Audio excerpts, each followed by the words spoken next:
Hello everybody, hope you're doing okay. Welcome to a place called Chiddingfold in Surrey, quite near the Sussex border.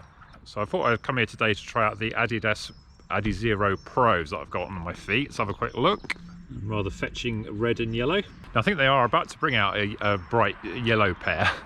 So the socks would have matched, but I'll have to make do with these bright red ones. Not exactly going to miss me in my yellow top and my bright red shoes and yellow socks, are they? And I've also got my phone on, because what I'm going to do is to try and do a Zwift workout outdoors. I'm not really going to do a proper session, but I just want to sort of see how these shoes feel.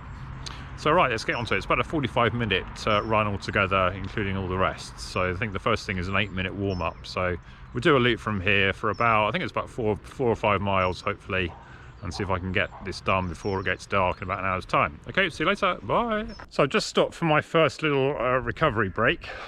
So I've done an 8-minute run and then a sort of 4-minute run, so really a 12-minute run.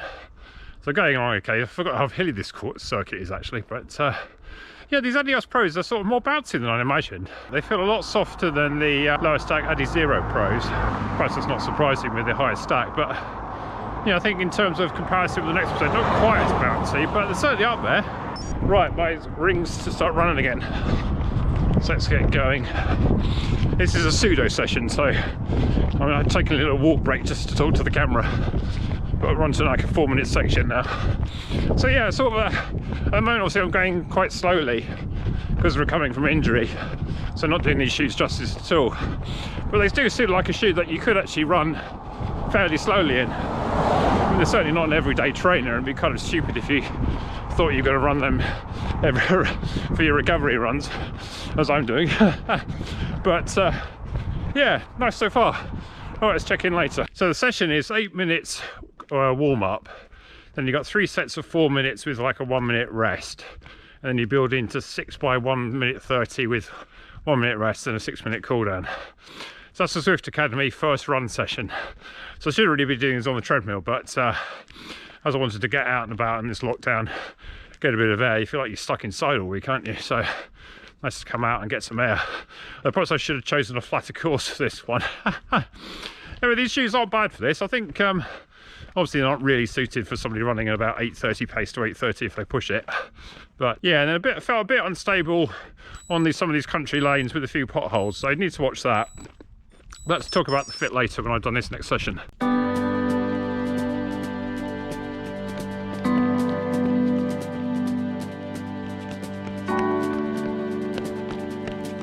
Okay, there's a few action shots of their action inverted commas of me running for about as well as I can.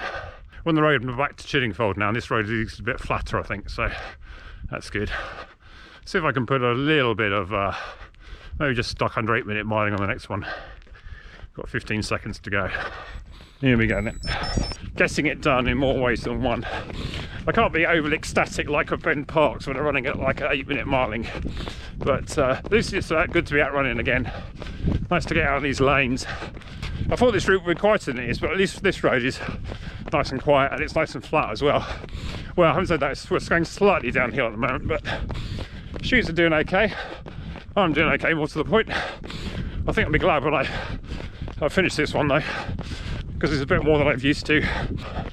So how's the fit on these shoes? Well, despite the fact you've got these extra lace eyelets all over the place, they do feel slightly longer than my Adidas shoes, which is rather handy because using the UK 12.5 that I have to take, they're often a bit short. But these ones feel fine, which is good. I've got very thin socks on, of course. Right, here's my recovery. I was saying they feel a bit wider than, say, the Adios or the SL20, although the Boston 9 is slightly more roomy than previous editions. So I think if you've got a wider foot, these may be okay. I mean, Adidas always come up very, very narrow, which is why I like them. So you may be able to get away with it. Initial impression, are these as good as the next pair? Well, it's very hard to say because I'm obviously not running properly at the moment. I need to give this a fair test in a few months when I'm hopefully got back to fitness. I can run in a more sort of natural rhythm, give these a better justice.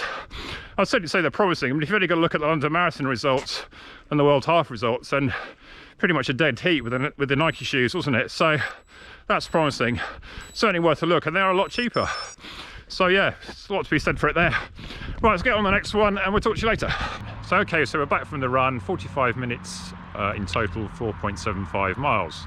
With a few little walk breaks in. That's good, because that's the longest run I've done since my comeback, so I've got a long way to go, because that should feel like quite hard work. The old thighs, a mixture of being unfit and a mixture of being on the bike, but they just feel like really hard work. But yeah, I was quite pleased with those shoes for a first tryout. I mean, obviously not really a tryout at all, anywhere near what they're designed to do, which is running way faster than the speed I was going at.